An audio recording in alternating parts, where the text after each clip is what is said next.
माता जी।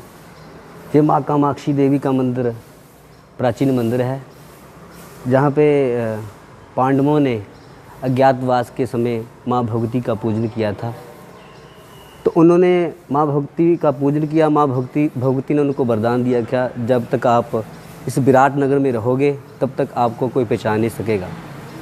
तो ये युधिष्ठिर के द्वारा, भीम के द्वारा बनाया गया मंदिर है। ये पिंडी स्वरूप माँ के दर्शन हैं, माँ कामाक्षी देवी जो मन की कामनाओं को पूर्ण करती हैं। नीचे पिंडी स्वरूप है, इन्हीं का पूजन किया जाता है। तो ये मंदिर की जो अनुसारी है, ये मंदिर एक ही पत्थर के द्वारा बनाया गया है। ये पांडवों ने ही बनाया है। जहाँ जो श्रद्धा और भक्ति भावना से आते हैं, माँ उनकी मनोकामनाओं को पूर्ण करते हैं।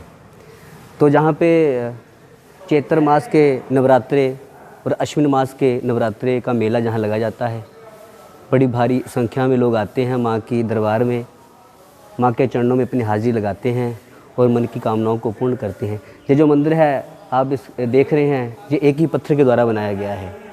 इसको तराशा गया है, ये पांडवों के द्वारा ही बनाया गया है। ये प्राचीन मंदिर, ये ही हमारे पास उनकी निशानी है।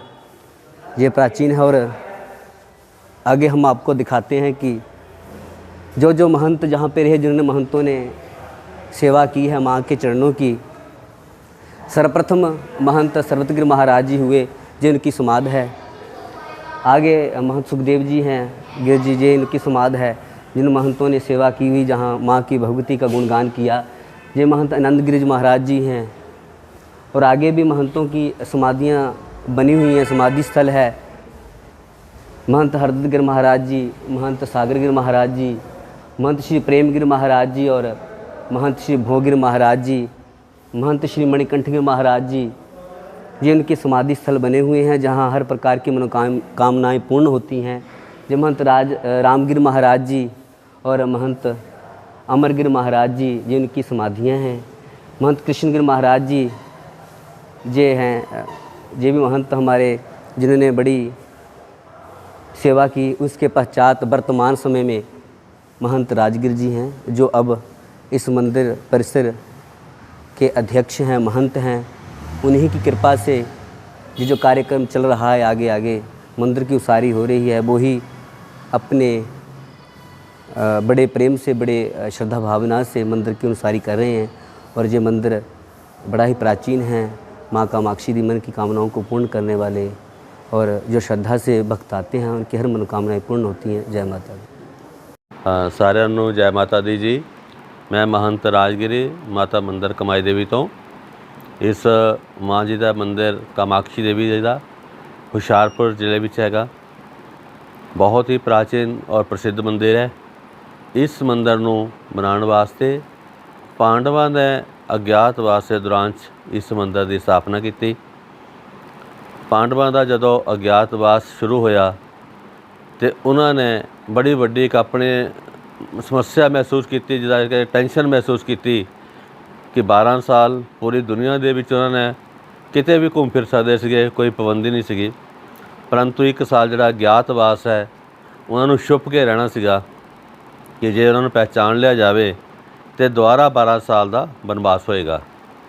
ये टेंशन लैके उन्होंने एक समाधान सोचा कि जिहदे विच उन्होंने माँ कामाक्षा देवी की आराधना की। वो जिहड़ी आराधना का स्थान है वो ये माँ कामाक्षी देवी का सिद्ध शक्तिपीठ है। इत्थे बैठ के उन्होंने शक्ति की जदों आराधना की तो माँ भवानी ने उन्होंने दर्शन दिते तो पूछा कि तुहानूं की जरूरत है, जिस करके तुसीं मैनूं याद किया। तो पांडवां ने कहा कि माँ असीं 1 साल वास्ते छुप के रहना है, तो उस लिए सानूं कोई गुफा कंदरा कोई ऐसी हो जिस दे अंदर ही सानूं खाण पीण दा आहार दा प्रबंध भी हो जाए। ऐसी कोई साडा दसो स्थान जिथे छुप के असीं 1 साल जिहड़ा अपना वो गुप्तवास कट सकीए। और माँ ने उन्होंने वर दिता कि जदों शक्ति तुहाडे नाल है फिर तुहानूं किसी गल दी कोई चिंता नहीं है, क्योंकि शक्ति एक प्रदर्शन है। शक्ति पूरे समाज दे विच विचरण करन दा, लोगों नूं सुख और शांति देण दा ही नाम है। इस करके तुसी अपने नाम बदल के भावें राज महल च रहो ਜਿੱਥੇ ਕਿ ਲੋਕਾਂ ਦਾ ਬਹੁਤ ਆਣਾ ਜਾਣਾ ਹਮੇਸ਼ਾ ਰਾਜਾ ਜੀ ਨਾਲ ਮਿਲਣਾ ਗਿਲਣਾ ਹੁੰਦਾ ਹੈ, ਫਿਰ ਵੀ ਤੁਹਾਨੂੰ ਕੋਈ ਪਹਿਚਾਣ ਨਹੀਂ ਪਾਏਗਾ। ਇਸ ਕਰਕੇ ਪਾਂਡਵਾਂ ਨੇ ਆਪਣਾ ਕੇਵਲ ਨਾਮ ਚੇਂਜ ਕੀਤਾ ਤੇ ਉਹਨਾਂ ਨੇ ਰਾਜਾ ਵਿਰਾਟ ਦੀ, ਜੋ ਕਿ ਇੱਥੋਂ ਦੇ ਲਗਭਗ 20 ਕਿਲੋਮੀਟਰ ਦੂਰੀ ਤੇ ਦਸੂਆ ਸ਼ਹਿਰ ਦੇ ਨਾਮ ਤੇ ਅੱਜ ਕੱਲ੍ਹ ਉਹਨੂੰ ਜਾਣਿਆ ਜਾਂਦਾ ਹੈ। ਔਰ ਉਸ ਸਮੇਂ ਹੀ ਜਿਹੜੇ ਭੀਮ ਸੈਨ ਦੀ ਪਤਨੀ ਹੈ ਹੜਿੰਬਾ ਦੇਵੀ, ਉਹ ਵੀ ਮਨਾਲੀ ਤੋਂ ਉਹਨਾਂ ਨੂੰ ਮਿਲਣ ਆਈ। ਜਿੱਥੇ ਭੀਮ ਸੈਨ ਜੀ ਦੀ ਮੁਲਾਕਾਤ ਹੜਿੰਬਾ ਦੇਵੀ ਨਾਲ ਹੋਈ ਹੈ, ਉਸ ਜਗ੍ਹਾ ਨੂੰ ਬਣਕਰਨਪੁਰ ਨਾਮ ਤੇ ਜਾਣਿਆ ਜਾਂਦਾ ਹੈ। ਤੇ ਇਸੇ ਤਰ੍ਹਾਂ ਹੀ ਉਹਨਾਂ ਨੇ ਜਦੋਂ ਆਪਣੇ ਰਾਜਸੀ ਬਸਤਰ ਬਦਲੇ ਤੇ ਇੱਕ ਸੰਤਾਂ ਵਾਲੀ ਭੇਸ਼ਭੂਸ਼ਾ ਅਪਣਾਈ, ਉਹ ਸਥਾਨ ਵੀ ਲਗਭਗ ਇੱਥੋਂ ਤੇ 15 ਕਿਲੋਮੀਟਰ ਦੀ ਦੂਰੀ ਤੇ ਹੈ, ਜਿਸ ਨੂੰ ਕੋਈ ਦੇ ਨਾਮ ਤੇ ਜਾਣਿਆ ਜਾਂਦਾ ਹੈ। ਔਰ ਇਹ ਮੰਦਿਰ ਉਹਨਾਂ ਨੇ ਜਿੱਥੇ ਮਾਂ ਜੀ ਪ੍ਰਗਟ ਹੋਏ ਸੀਗੇ, ਉਹਨਾਂ ਦਾ ਇੱਕ ਪਿੰਡੀ ਸਰੂਪ ਬਣਾਇਆ ਤੇ ਉੱਥੇ ਹੀ ਭਵਨ ਦਾ ਨਿਰਮਾਣ ਕੀਤਾ। ਜਦੋਂ ਭਵਨ ਦਾ ਨਿਰਮਾਣ ਕੀਤਾ ਤੇ ਪਾਂਡਵਾਂ ਨੇ ਹਮੇਸ਼ਾ ਹਰ ਜਗ੍ਹਾ ਖੁਦ ਤੀਰ ਮਾਰ ਕੇ ਜਲ ਨੂੰ ਨਿਕਾਲਦੇ ਸੀਗੇ ਤੇ ਉਹਦੀ ਵਰਤੋਂ ਕਰਦੇ ਸੀਗੇ।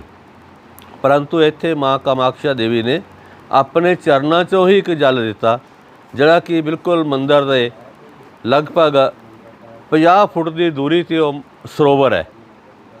ਉਹਦੇ ਵਿੱਚੋਂ ਕੁਦਰਤੀ ਸੋਮਾ ਬਣਿਆ ਹੋਇਆ ਹੈ ਤੇ ਉਸ ਇਸ਼ਨਾਨ ਦੇ ਲਈ ਲੋਕਾਂ ਨੇ ਅੱਜ ਵੀ ਉਹਦਾ ਮਹੱਤਵ ਨੂੰ ਕੀਤਾ ਜਾਂਦਾ ਹੈ। ਸੋ ਇਸੇ ਤਰ੍ਹਾਂ ਪਰੰਪਰਾ ਚੱਲੀਆਂ ਕਿ ਜਿਸ ਤਰ੍ਹਾਂ ਵੀ ਜੋ ਸ਼ਰਧਾਲੂ ਆਏ, ਉਹਨਾਂ ਦੀ ਮਨੋਵਾਂਛਿਤ ਇੱਛਾ ਪੂਰੀਆਂ ਹੋਈਆਂ ਤੇ ਉਹਨਾਂ ਨੇ ਇਸ ਵਿੱਚ ਕੁੱਲ ਦੇਵੀ ਦੇ ਰੂਪ ਦੇ ਵਿੱਚ ਮਾਂ ਜੀ ਨੂੰ ਮੰਨਣਾ ਸ਼ੁਰੂ ਕਰ ਦਿੱਤਾ। ਜਿਹੜੀ ਪਰੰਪਰਾ ਅੱਜ ਵੀ ਚੱਲ ਰਹੀ ਹੈ, ਉਹਨਾਂ ਦੇ ਕੁੱਲ ਦੇਵੀ ਨੂੰ ਜਿਸ ਤਰ੍ਹਾਂ ਆਪਣੀ ਕੁੱਲ ਪਰੰਪਰਾ ਦੇ ਅਨੁਸਾਰ ਉਹ ਕੜਾਹ ਪ੍ਰਸ਼ਾਦ, ਮਾਤਾ ਜੀ ਦੀ ਚੁੰਨਰੀ, ਦਵੱਜਾ ਔਰ ਨਾਲ ਛੇਲਾ ਇੱਕ ਦੇਣ ਦੀ ਪ੍ਰਥਾ ਚੱਲੀ ਆ ਰਹੀ ਹੈ। ਮੰਗਲਵਾਰ ਨੂੰ ਵਿਸ਼ੇਸ਼ ਰੂਪ 'ਚ ਲੋਕ ਆਉਂਦੇ ਹੈ ਅਤੇ ਨਰਾਤੇ ਜਿਹੜੇ 2 ਹੈ, ਵੈਸੇ ਤਾਂ ਸਾਲ ਦੇ ਵਿੱਚ 4 ਨਰਾਤੇ ਹੈ, 2 ਗੁਪਤ ਹੈ। 2 ਨਰਾਤੇ ਓਪਨ ਮਨਾਏ ਜਾਂਦੇ ਹੈ, ਜਿਹੜੇ ਕਿ ਚੈਤਰ ਮਾਸ ਔਰ ਅੱਸੂ ਮਾਸ ਦੇ ਵਿੱਚ ਆਉਂਦੇ ਹੈ, ਮਾਰਚ ਅਪ੍ਰੈਲ ਔਰ ਸਤੰਬਰ ਅਕਤੂਬਰ ਦੇ ਵਿੱਚ। ਲੇਕਿਨ ਮਾਰਚ ਅਪ੍ਰੈਲ ਦੇ ਨਰਾਤਿਆਂ ਦੇ ਵਿੱਚ ਵਿਸ਼ੇਸ਼ ਤੌਰ 'ਤੇ ਜ਼ਿਆਦਾ ਮੇਲਾ ਭਰਦਾ ਹੈ, ਜਿਸ ਕਾਫੀ ਦੂਰੋਂ ਦੂਰੋਂ ਸੰਗਤਾਂ ਇੱਥੇ ਆਉਂਦੀਆਂ ਹਨ। ਅਤੇ ਇੱਥੇ ਸਾਡੀ ਇੱਕ ਪਰੰਪਰਾ ਹੈ ਜਿਹਨਾਂ ਨੂੰ ਪ੍ਰਬੰਧ ਕਰਨ ਵਾਲੇ ਮਹੰਤ ਕਿਹਾ ਜਾਂਦਾ ਹੈ।